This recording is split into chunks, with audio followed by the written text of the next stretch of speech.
Mengingat pentingnya akurasi dan kelengkapan data dimaksud sebagai data utama yang akan menjadi acuan dalam proses advokasi kepada Kemenpan RB, mohon kerjasama dan bantuan Bapak Ibu dalam proses akselerasi kelengkapan dan validitas data tersebut.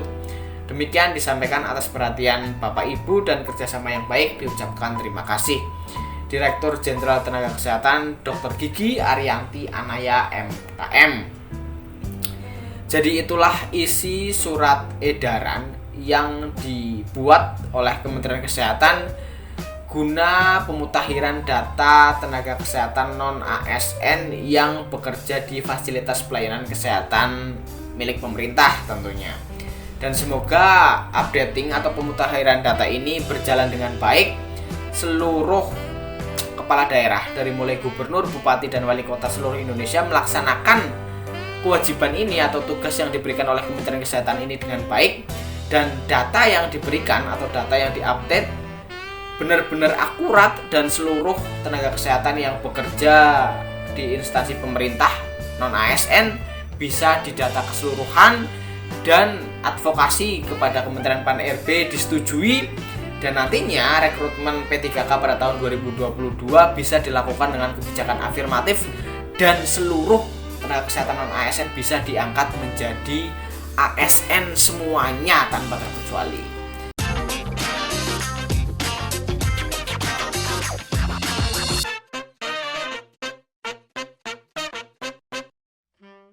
Assalamualaikum warahmatullahi wabarakatuh. Kembali lagi di channel Marsha Subiakto. Pada kesempatan kali ini kita akan kembali membahas informasi menarik. Kali ini kembali terkait dengan seleksi P3K atau pegawai pemerintah dengan perjanjian kerja. Jadi tadi itu adalah cuplikan video saya yang saya buat pada bulan Maret ya, 7 bulan lalu. Dan video tersebut saya buat dengan maksud agar para tenaga kesehatan bisa melihat ya bahwa pada bulan Maret tahun 2022 Kementerian Kesehatan berkomitmen untuk melakukan advokasi kepada Kementerian Pan RB agar data tenaga kesehatan yang ada di SISDMK itu bisa diakomodir untuk diberikan afirmasi ya, atau penambah nilai pada seleksi P3K di tahun 2022. Tetapi sampai dengan saat ini faktanya masih banyak teman-teman tenaga kesehatan yang belum terdata di SISDMK, datanya salah di SISDMK, dan permasalahan-permasalahan lain. Dan tentunya saya sendiri sudah banyak sekali membahas terkait dengan SISDMK, membahas terkait dengan pentingnya data kita, data tenaga kesehatan masuk di dalam SISDMK. Tetapi kenapa teman-teman tenaga kesehatan malah lebih fokus ke hal lain yang menurut saya tidak terlalu penting? Contohnya, kenapa malah ingin masuk ke pendataan ASN dan lain sebagainya. Padahal sudah saya tekankan dari dulu bahwa data SISDMK itu sangat penting. Mari tenaga kesehatan kawal dari mulai instansi Dinas Kesehatan Kabupaten, Dinas Kesehatan Provinsi sampai dengan di Kementerian Kesehatan. Jangan sampai ada data yang ketinggalan, jangan sampai ada data yang salah dan lain sebagainya. Dan terbukti sekarang data tersebut digunakan sebagai acuan pelaksanaan seleksi P3K di tahun 2022 ini. Dan saya tentunya tidak bisa memberikan solusi yang teman-teman tenaga kesehatan tanyakan ya. Data saya salah, data saya tidak masuk di SISDMK sebelum 1 April dan lain sebagainya. Saya sudah tanya ke helpdesk Kementerian Kesehatan tetapi belum ada jawaban. Ya, tentunya saya tidak bisa menjawab secara pasti ya terkait dengan pertanyaan teman-teman, dan semoga teman-teman sabar menunggu sampai Kementerian Kesehatan memberikan jawaban. Itu saja yang tentunya bisa saya berikan. Dan kali ini kita akan coba bahas pertanyaan-pertanyaan yang muncul di kolom komentar dan tentunya bisa saya jawab ya. Tetapi perlu diingat, disclaimer dulu bahwa saya di sini tidak mewakili instansi manapun dan tentunya jawaban yang saya berikan tidak selalu benar. Teman-teman berhak tidak percaya dengan jawaban yang saya berikan. Tetapi saya berusaha memberikan jawaban dengan logis, sesuai dengan informasi yang saya dapatkan, sesuai dengan pemahaman saya, sesuai dengan apa yang dikeluarkan oleh Kementerian Pan RB, BKN, dan instansi-instansi lain. Tetapi tentunya pemahaman saya tidak selalu benar. Itu yang harus diingat oleh teman-teman. teman-teman. Jadi teman-teman berhak mencari jawaban dari sumber lain jika teman-teman tidak puas dengan jawaban yang saya berikan. Untuk itu kali ini kita akan coba jawab beberapa pertanyaan di kolom komentar video-video saya. Bagi yang penasaran, simak terus. Oke, bismillahirrahmanirrahim, langsung saja kita mulai. Jadi ada dua komentar menarik yang ingin saya jawab ya. Komentar pertama dari Nurul Halimah. Nakes umum nggak bisa ikut ya? Jadi pada pelaksanaan seleksi P3K di tahun 2022 ini difokuskan untuk tenaga kesehatan non-ASN. Arti dari non-ASN adalah sudah bekerja di instansi pemerintah, fasilitas kesehatan milik pemerintah.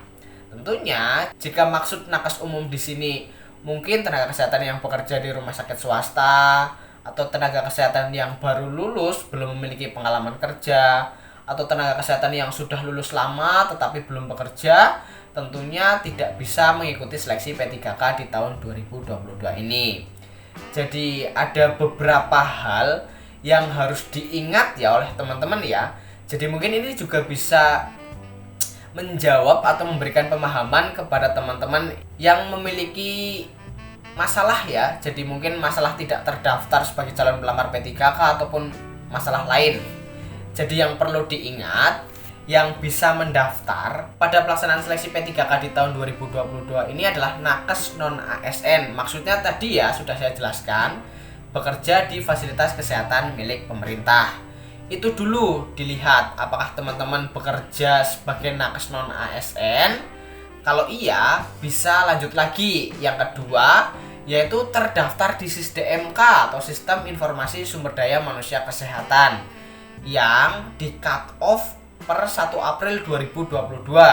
Bukan hanya terdaftar tetapi juga masuk sebelum 1 April 2022. Dan tentunya harus sudah diverifikasi oleh Dinas Kesehatan Kabupaten, harus sudah divalidasi oleh Dinas Kesehatan Provinsi, sampai akhirnya data fixnya diterima oleh Kementerian Kesehatan. Itu yang harus diingat. Kemudian hal lain lagi yang perlu dipahami, arti tenaga kesehatan itu bukan hanya seluruh pegawai yang bekerja di rumah sakit atau seluruh pegawai yang bekerja di fasilitas kesehatan. Jadi tenaga kesehatan itu dilihat dari kerjanya di fasilitas kesehatan, kemudian kualifikasi pendidikannya juga pendidikan kesehatan. Bukan tenaga administrasi, misal lulusan D3 administrasi, kerjanya sebagai admin rumah sakit. Loh, saya juga nakes karena saya bekerja di rumah sakit. Bukan seperti itu, tetapi tenaga kesehatan tentunya kualifikasi pendidikannya juga pendidikan kesehatan. Dan tentunya terdaftar dalam jabatan fungsional kesehatan yang ada pada Kementerian Kesehatan. 3 hal itu dulu yang perlu dipahami dan perlu diingat oleh teman-teman sebelum teman-teman mengajukan pertanyaan terkait dengan kendala pada pelaksanaan P3K di tahun 2022 ini. Kemudian pertanyaan kedua atau komentar kedua ini menarik dari Dankers Channel. Jika saya pemerintah, jika data SISDMK mending alur pendaftaran tidak pakai data ini. Lebih baik model umum yang cukup melampirkan syarat bekerja di instansi tertentu yang sekian lama dan lain-lain seperti rekrutmen P3K yang pertama. Jika ini lebih bisa mengakomodir seluruh nakes. Kasihan nakes yang sudah lama bekerja terbentur tidak terdaftar SISDMK yang jika ditanyakan saling lempar kesalahan antara instansi pemerintah, provinsi, kota, kabupaten, dan Kemenkes. Jadi tentunya usulan dari teman ini menarik ya, benar. Memang jika seluruh tenaga kesehatan yang penting sudah punya pengalaman kerja itu bisa mendaftar, tentunya bisa mengakomodir seluruh tenaga kesehatan. Tetapi menurut pemahaman saya, maksud dari Kementerian Kesehatan menggunakan data SISDMK sebagai acuan pelaksanaan P3K di tahun 2022 ini terkait dengan afirmasi atau penambahan nilai. Jadi nantinya pemberian afirmasi itu sangat mudah karena data di SISDMK itu sudah diupdate. Seperti yang saya putarkan video cuplikannya tadi di awal. Di situ Kementerian Kesehatan melakukan advokasi kepada Kementerian Pan-RB dan sebelumnya menginstruksikan kepada instansi, kepada tempat kerja ya, rumah sakit, puskesmas, kemudian dinas kesehatan kabupaten, dinas kesehatan provinsi untuk melakukan updating data. Di situ Kementerian Kesehatan memberikan waktu agar instansi memberikan atau menginput data sebenar-benarnya untuk para nakes yang bekerja di instansi tersebut. Jadi saya rasa Kementerian Kesehatan sudah berperan aktif dalam mendata nakes melalui SISDMK. Dan harapan dari Kementerian Kesehatan tentunya seluruh tenaga kesehatan non-ASN bisa masuk di SISDMK untuk kemudian saat ini digunakan sebagai acuan data pelaksanaan seleksi P3K. Dan harapannya juga dengan data SISDMK ini BKN lebih mudah untuk memberikan afirmasi karena sudah ada datanya.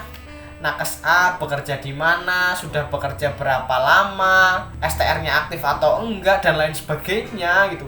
Kalau datanya valid karena sudah diverifikasi, sudah divalidasi, tentunya seharusnya sampai dengan saat ini tidak ada lagi data yang salah atau keliru. Itu ya. Jadi usulannya menarik, menurut saya menarik, bagus, tetapi ya mungkin harapan Kementerian Kesehatan menggunakan data SISDMK itu tadi karena Kemenkes yakin sudah didata dari dulu kok, bahkan bulan Maret sudah diminta updating. Kemudian saya sendiri juga sudah mengajak kepada teman-teman tenaga kesehatan untuk mengawal data teman-teman nakes di SISDMK, tetapi ya nggak tahu ya salahnya di mana, sampai sekarang kok tetap masih banyak data yang belum masuk atau nakes yang belum masuk di SISDMK atau data yang keliru. Jadi mungkin itu pembahasan pada kesempatan kali ini.